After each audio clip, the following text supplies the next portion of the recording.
I have not watched a lot of the Detective Conan movies, and that's because they were never sold in stores near me back when I had zero internet. When I first discovered the series through that one Wii game, I mainly just knew it as a Wii game. Assuming it didn't go further than that, I dumped Conan and any memory I had of him into the deepest recesses of my mind. And it pretty much stayed there until the late 2010s. I was in high school doing year 10 and 11 stuff, until my mind suddenly went, "Hey! Remember Case Closed?" I immediately started looking up what that one Wii game was, which would eventually lead to where I am today. I'll be honest, I was not expecting this. One of those things I found back then were the movies, but I never really watched a lot of them, and because Detective Conan entered the back of my mind for a little longer. Now, in the year of 2025, I've fully caught up with Detective Conan's manga. So I think I might be ready to start watching the movies again. Yes, you heard me. I've actually managed to watch some of the movies before, mainly consisting of a few that came out in the late 2010s. A decision I deeply regret because I decided to watch these movies before I dove into the manga, which did spoil a few plot twists for me. But never mind all that, I'm now here to watch every Detective Conan movie ever made, which shouldn't be too many? I mean, there can't be as many Conan movies as there are Dragon Ball movies, or Pokemon movies. I'm sorry, there's 28?! Sorry to everyone who was not aware of this information. In order to retain my sanity, I'm only going to cover the first 5 movies in this video. Mainly because I don't think a big video ranking all current movies would be that great of an idea since these get released annually. It would just get dated instantly next year. Alright, let's start. Movie 1. The Time-Bombed Skyscraper. It's close to Shinichi's birthday, so Ron invites him to an all-night movie to celebrate because he always forgets about it. All the while, Conan has to deal with a criminal placing bombs around various landmarks, a task that sends him to the hospital for a short while, before ending with a big final act where Shinichi helps Ron detonate the criminal's last bomb.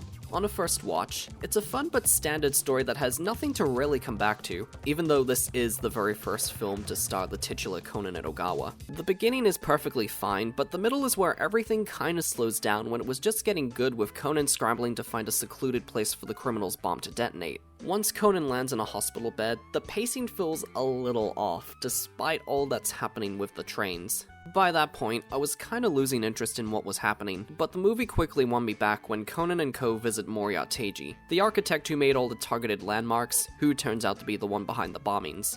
They did this fake out where Kogoro wrongly accuses Megure's assistant inspector Shiratori as the one behind the bombs, which I thought was kinda funny. I'm a little mixed on Moriya as this movie's antagonist. I don't particularly find him all that interesting, and I probably wouldn't have called him the villain if it weren't for his name being a pun on Sherlock Holmes' James Moriarty, a pun that got completely cut by Funimation when they renamed him to Leo Joel.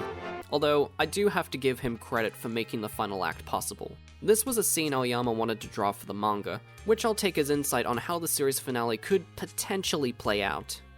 At least from the mind of 1997's Gosho Aoyama. It's funny to think that while Conan's been doing all this running around for Moriya's bombs, Ron's just been shopping all this time with no clue what's happening until the final act. If I had anything completely negative to say about the movie, it's that I found the Shinichi flashback and the detective boys on the train completely superfluous in the grand scheme of the movie. Sure, it's cool seeing Kudo again in the form of a flashback, but this whole scene could have just been a whole sentence, because its primary purpose is to pin West Thomas City's mayor as a possible suspect for the bombs. The detective boys don't really do anything other than identifying the man who gave them a toy plane rigged to explode. These two scenes made me feel like this movie was specifically made to waste my time. Even then, it's a perfectly fine start to Conan's cinematic AU, and I hope the next 20-something movies don't fall under similar issues. Movie 2, The 14th Target. I gotta be honest, I really enjoyed this one. Unlike movie 1, where the middle of the story started to feel much slower once Conan landed in the hospital, I'm happy to report that the 14th Target does not have the same issue. Most of the slowness found here is actually in the very beginning, where Ron, Kogoro, Conan, and Eri go out and have dinner. It's nice to see these two enjoying each other's company, even if it is for a short period of time. After this, the movie immediately starts to play out its story, with Inspector Megure taking an arrow to the stomach, Eri Kisaki eating poisoned chocolate, and Agasa getting an arrow in his ass. Each one of them is left with a playing card that corresponds to the victim's name. Since they share one or two kanji symbols with those numbers, I think this is so much harder to explain than it has any right to be. This leads Megure and Kogoro to suspect Joe Murakami, a gambler they arrested years ago who was recently let go from prison. This possibility opens up an old wound for both Ran and Kogoro, leading her to remember that her dad grazed her mom's leg with a bullet when Murakami took Eri hostage. Kogoro and Megure set out to make sure each target is safe from getting killed, and eventually end up in a fancy underwater restaurant located in the middle of the sea. The reason I prefer 14th Target over Skyscraper is because the latter actually feels and functions like the typical Detective Conan case. Yes, Skyscraper still has the clues, the mystery, the unknown suspect, and the suspect's personal motives for carrying out their plan, and while no one feels mischaracterized, the premise of the movie wasn't really executed as well as it could have, and after watching these movies back to back, I think they should have started with a more typical Conan outing, like the 14th Target.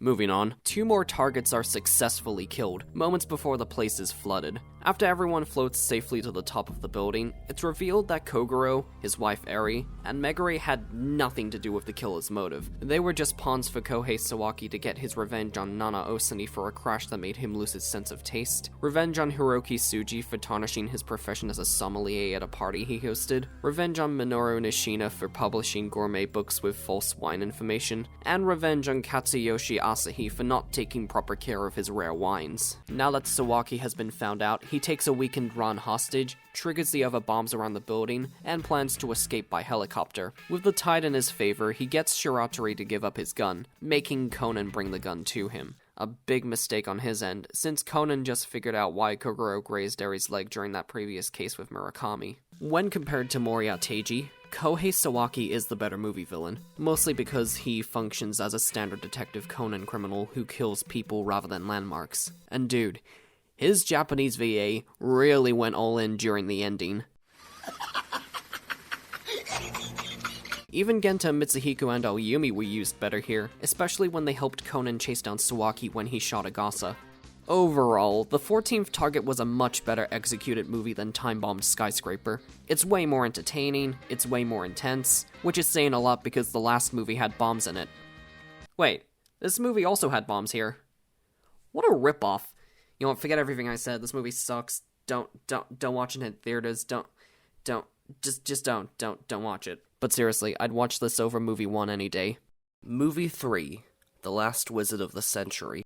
I was not ready for this movie. Not only was this the very last Detective Conan movie to be produced at the tail end of the 90s, but it was also the cinematic debut of one of Gosho Aoyama's other characters. This time, Kogoro is tasked to protect the Suzuki conglomerate's Imperial Easter egg from the Kaido Kid. That was literally the best take I could get for that one specific sentence. I hate it here. Mori deduces that he'd appear to steal the egg around 3 AM, when in actuality he shows up at 7:30 PM and cuts the power all over Osaka to find the egg.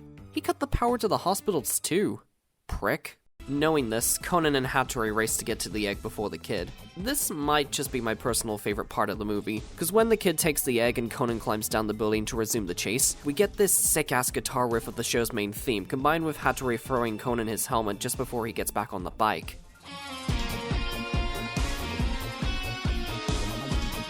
This was just so cool, and could probably carry the whole movie if nothing interesting happens from here on. Suddenly, the rug is pulled from under us, with this movie's big bad shooting the Kaido Kid out of the sky. Because of this, the exhibit the Suzuki conglomerate was meant to hold in Osaka was cancelled, and everyone sails back to Tokyo wondering if the kid is dead or not. Along with Ran, Conan, and Kogoro, Arai Sagawa, Seiran Hoshi, Soichi Inui, and Sergei Ochinikov, who all showed up to the exhibit specifically to see the Imperial Easter egg. The last two on the ship are Natsumi Kosaka and her butler, Kuranosuke Sawabe, who came to consult the Suzukis about the egg they possess, believing that the egg belongs to Natsumi's deceased grandparents, but discovered that there are 2 separate eggs, and after shining a light on a detachable piece of the egg, they decide to look for the second missing egg in the castle Natsumi's great-grandfather built. This switch up 30 minutes into the movie really surprised me, because I went into this movie thinking it'd be a typical Kaido Kid steals valuable gem case, but I really didn't mind, probably because the switch was made this early in the movie. Any later than 30, like 50 or 60, would have been a little late for that. On the way back to Tokyo, Sagawa is found dead, missing his right eye. Conan concludes that whoever killed Sagawa and supposedly killed the Kaido Kid has to be Scorpion, a faceless killer who steals Russian treasures and kills their victims by shooting them in the right eye. They make their way to Natsume's grandparents' castle, which is the best setting of these movies so far. The exterior was beautifully painted by the background artists of the movie, contrasting against the many secrets and traps within the interior. And then the detective boys show up. They stow away Inagasa's car as he delivers a pair of modified glasses to Conan, which sends them to Natsume's castle. While this movie's story has never had any boring moments like movie 1, and to a much lesser extent movie 2, this whole movie has been such a blast that having these guys show up kinda soured it a little. Outside of the pre-title sequence, they have absolutely zero reason to be in the very last set piece of the movie. They don't do anything that has any kind of plot relevance, outside of their jealousy of Conan, aka the thing I dislike about these guys from this period of the series. All their inclusion amounts to is them falling down the castle's secret back door that Agasa accidentally sets off. So this whole B-plot could have just been Haibara and Agasa. Still, it was funny to watch them sing the third opening of the show. It's strange how this movie even got dubbed, because Funny ceased their case closed dub right before the show would have introduced Haibara, who appears in this movie, meaning that 99% of new fans only familiar with the dub had Haibara's entire character monologue to them in the opening credits. Incredible. Getting back on track, after finding the second egg, we get this pretty reveal that the Imperial Easter egg, aka the Memory Egg, is this fancy photo album that Natsume's grandfather created for his family. But the whole egg gets stolen by Seiren Hoshi, who not only turns out to be Scorpion, but a descendant of Rasputin. Conan confronts her as she sets the castle on fire, getting her to waste her last bullet. It's moments like this that remind me why I love Detective Conan. No other character that has a design like this would be considered cool while staring down a gun in my eyes. Scorpion is arrested, and Natsume owns the completed Imperial Easter egg. Movie done! Except for one last scene. Throughout the movie, Ron had observed everything Conan did and said, because she's beginning to unsee the line between him and Shinichi. But the line is quickly thrown into her line of sight when Shinichi shows up as she's confronting Conan. In actuality, it's just the Kaido Kid posing as Kudo. It's here where the movie drops that he disguised himself as Shiratori all the way back on the ship, making sure Conan was a part of the mystery, only showing up to keep his identity a secret as thanks for tending one of his doves that got injured the night he was shot down. If I had to guess, the kid came to the same conclusion as Ron while he watched over Conan back on the ship. I can't exactly see how he'd connect the dots as easily as Ron, given that she grew up with Shinichi and knows how he looked back then. But this movie isn't canon, so it doesn't bother me that much. If I had anything to close this section with, it'd be that The Last Wizard of the Century was a blast from start to end. It starts very Kaido Kid-centric, but pivots into a more standard Conan affair. I've never seen a movie do a 180 this hard and not have it feel polarizing. That, in of itself, is an amazing achievement. Movie 4. Captured in Her Eyes. We start back at Tropical Land, the amusement park Shinichi and Ron visited in Chapter 1. Here we see the two enjoying themselves, and Shinichi shows Ron this cool fountain that goes off every 2 hours. After the intro's finished, we're immediately thrown into the movie's case. Specific Metropolitan Police detectives start being targeted for murder, one of them being Sato, who gets shot while attending the wedding celebration of Shiratori's sister. It starts with a surgeon named Tamatsu Jino, who was found in his apartment dead from blood loss. After learning that the victim was seen arguing with a man sporting purple hair near a warehouse, a stakeout was arranged by Inspector Tominari, who took detectives Shiba, Narasawa, and Sato along with him. The heat ended up affecting Tominari's health and died in the middle of surgery. Back at the stakeout, Narasawa and Shiba catch their subject of interest, who happens to be the son of their superintendent. But because of Tominari's passing, the case was deemed a suicide based on the scalpel found in Tamatsu's hand and was put to rest.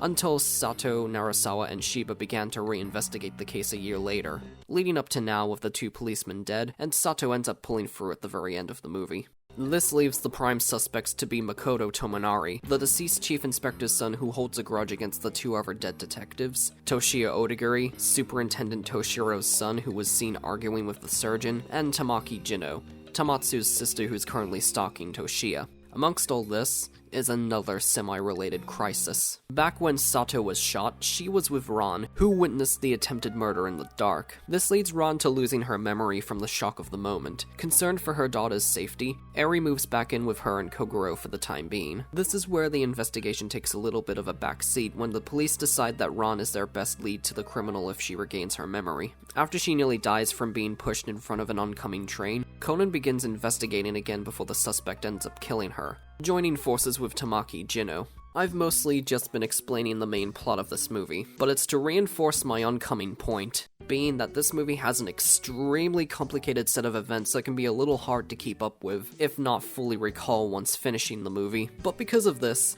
there isn't any real slump that can be considered pointless to the whole case. Everything here, even the opening flashback, is important, which contributes to the final act that seals the killer's fate. After learning more information regarding the case, Conan deduces who the killer is and races over to tropical land to protect Ran. He reveals Shiratori's psychiatrist, Kyosuke Kazuto, to be the one who murdered detectives Narasawa, Shiba, and Tamatsu Jino. During Inspector Tomonari's failed surgery, Jino cut Kazuto's hand, which led him to transition from surgeon to psychiatrist. He would then kill Jino after getting a drunken confession that he cut his wrist on purpose, and when Sato and the others started reinvestigating the case, he'd begin targeting the free detectives. I'll be honest, I first thought of Kazuto's reveal to be a bit underwhelming, but after my second rewatch, I noticed how every clue to him being the suspect was clear as day, so in the end, I'm an idiot. And how does Conan get Ran out of this situation? He runs back to the fountain from the beginning flashback just seconds before it goes off, which was enough to not only buy some time, but for Ran to regain her memory and immobilize Kazuto. He's arrested, and that's that. The most complicated Detective Conan movie case comes to an end, because like in the series, once one case closes, another case opens the next hour. Movie 5, Countdown to Heaven. The movie starts off with Conan, Agasa, and Hybara going camping with the kids near West Tama City, which you'll remember from movie 1. On their way back home from camping, they visit the city's new twin tower building where they run into Kogoro, Sunako, and Ran, who were there to meet the owner of the building, who was a classmate of Kogoro's in college. The interior is very fancy and has a bunch of cool tech on display. For example, there's this machine that can generate a photo of what a person will look like in 10 years. Mio Tokiwa invites everyone to next week's grand opening later on in the film, which still ends up happening even after the murder of Iwamatsu Oki, the councilman of West Tama City. Megure calls everyone over as witnesses, where he reveals that a broken Ochoko cup was found near the body. Conan suspects that Jin and Vodka, the two men in black, were behind this murder, not just from the broken cup, which is used to hold alcohol, but because he saw Jin's Porsche parked out the front of the building the day he and everyone visited. The detective boys then decide to investigate the suspects who each had a connection to Iwamatsu Oki. It took 5 films to get to this point, but the detective boys are more than alright in this one. This time they are actually relevant to both the plot and the resolution of the final act, and are actually very well informed on the backgrounds of each suspect. I hope this is how these guys will be utilized in future movies, because I cannot take another forced insert of them like in The Last Wizard of the Century. They visit both Hidehiko Kazuma and Hosui Kisaragi. The former willingly lets the kids interrogate him, while the latter sends them off with nothing but a few caricatures of themselves. The next day they visit Yoshiaki Hara, an executive member of the Tokiwa group, because when they visited the tower, he had invited them over to test out a new video game he was working on. Kogoro suspected Hara as the killer, based on the Ochoko chocolate pun he came up with but quickly got debunked. Even without Megure's debunking, he still would have been wrong, because Conan and the kids discover Hara's dead body in his apartment, with a broken Ochoko cup near the body once again, turning what was assumed to be a dying message into a calling card. In between this mystery is a bit of uncertainty with Hybara, who has been acting strangely throughout the movie. Both at home and when they were camping, Genter and Agasa caught eye on the phone in the middle of the night. Contemplating the worst outcome, Agasa fears that Hybara could have been convinced or threatened into rejoining the organization. Conan quickly puts that possibility to rest, as it's revealed that Hybara has been calling her deceased sister's house phone to hear her voice again. He quickly cuts her off moments before Jin successfully traces Hybara's location. Hybara has been in a very doom and gloom mood, watching a feature film about a woman losing her brother, commenting that she and Shinichi won't exist in 10 years after that machine from before fails to generate their photos, and wondering if she even has a place in her current life as Hybara. But after Genta, Ayumi, and Mitsuhiko naively misunderstand what she says, she starts to feel less lonely with her new friends around to reassure her. even if taken out of context. This is another aspect where the detective boys are utilized the best. The friendship between Conan, Hybera, and the kids is the most endearing in the series, and it's showcased here in movie 5. I don't know how I can explain why I feel this way, but Countdown to Heaven is the most slice-of-life Detective Conan has ever felt, even compared to specific case settings in the manga. You can mostly see this in the sections with Conan and the kids either camping, sitting together on the train, or when they're at school. I think this has to do with the timeline of this movie's plot. They go camping for an undisclosed amount of time, visit the tower on their way home, investigate Oki's murder the next day, visit Hara only to find him dead, and finally attend the Twin Towers grand opening the following week. It just feels like watching a series of their day-to-day lives that just happens to feature a few dead corporate figures. I don't know how else I can put this feeling into words. If I'm not the only one who feels this way specifically towards Countdown to Heaven, please comment down below. The night of the Twin Towers opening has finally come, and everyone's dressed their best, including Sonoko, who decided to change up her hairstyle for the party.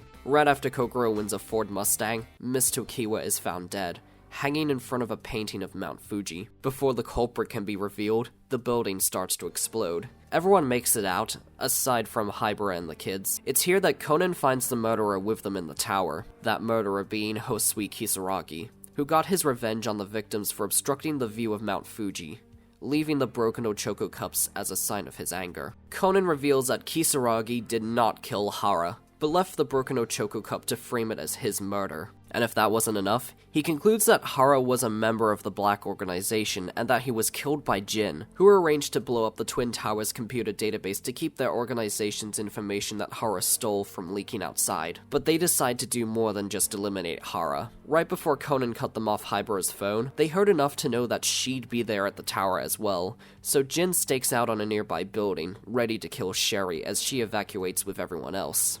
But they got the wrong girl. The wrong girl being Sonoko, who did up her hair like Hybera's after seeing what she'd look like in 10 years. Meanwhile, Conan knocks Kisaragi out before he poisons himself, and uses the Ford Mustang to jump to the safer tower right as the party floor explodes, all thanks to Ayumi keeping track of the bomb's timer. This was another good one. A saying that I've beaten into the ground, no doubt, but that's genuinely how I feel about this movie. Okay, I think that covers everything. I'm gonna go decide which of my 20-something scripts is gonna be my next video, cause there's no way in hell I can finish my Dark Bakura video in time to put a video together for this September. Unless I really crunch down. Until then, I hope you join me in 2 years where I cover every Conan movie that was released in the 2000s. No, that's not a joke. The next time I cover Detective Conan movies, I'll be talking about 10 in each video going forward. The next video will only have 9 because I wanted to include Countdown to Heaven. Thank you for watching. I really am at a loss on what to cover next, actually. I really want to make a video about Codename Sailor V, but I'm not sure how I'd make that interesting. I want to cover the Twilight Princess manga, along with the other titles Akira Himekawa has adapted over the years, but I'm keeping that in my pocket since the game's 20th anniversary will be next year. I've still got the next Conan guide planned for volumes 11 and 20, I just need to write up a script. I also really want to make another Yu-Gi-Oh video, mainly the one I'm currently writing about Ryo and Dark Bakura, but I need more time to flesh out the script, and I don't know if I can do that before September. Yu-Gi-Oh's first chapter was published in Shonen Jump that same month. Even though it was pure luck I managed to publish that video in September, I like to keep my Yu-Gi-Oh related videos as my September releases. I like taking my time when writing videos for this series because the manga is a topic of discussion I care about immensely, and I don't want to half-ass that specific topic. I think that's pretty much all I have to say. Oh! I've been fiddling with Blender out of a need to justify my TAFE certificate, and I think I found a way to spice up my videos going forward. With the power of basic shapes and image textures, I can do this! Ooh, it's spinning! I legit spent so much time scanning my physical manga library to make this possible. Anyway, bye. Oh, God.